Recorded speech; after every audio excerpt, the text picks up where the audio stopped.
Good morning, friends. Welcome back to Education Cafe. Today, we are going to learn and some questions are subject is social science, class 10th, topic outcomes of democracy from civics. And most of the time, it has been observed that the questions coming from this chapter and very easy to score. So, if you are new to this channel, please subscribe it, share it, and don't forget to comment.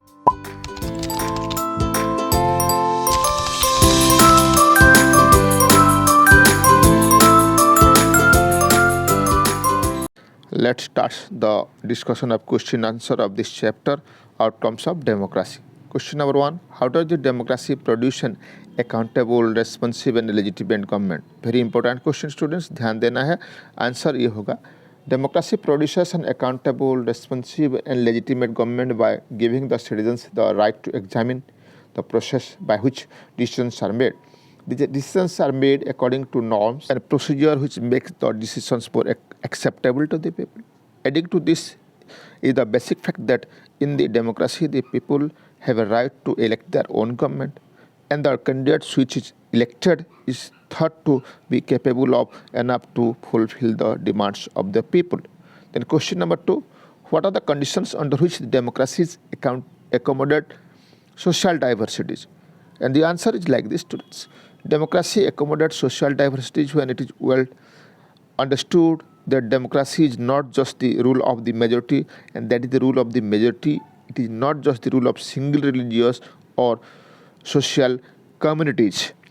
Then question number 3, give the arguments to support or oppose the following assertion. Number 1, A, industrialized countries can afford democracy but poor need dictatorship to become rich.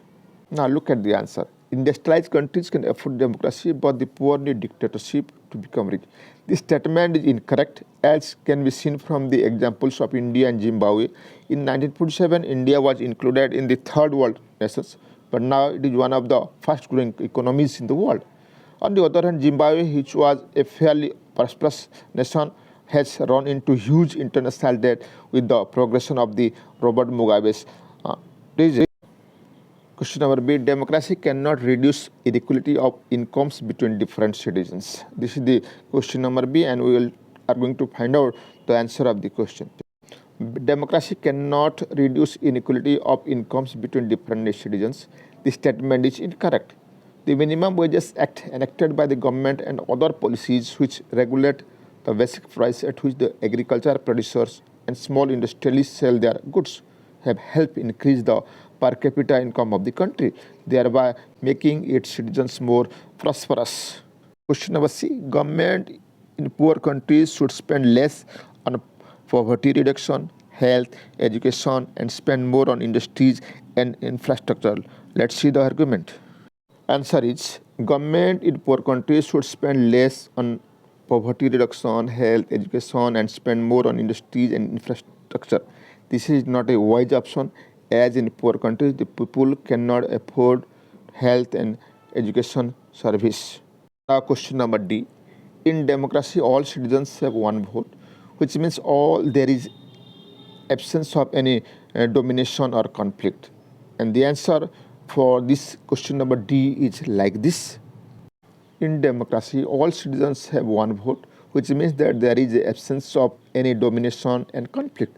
This is not true, as conflict can be eliminated only in an ideal situation. In real democracies, though even persons has one vote, there are division among people, and the division leads to conflict.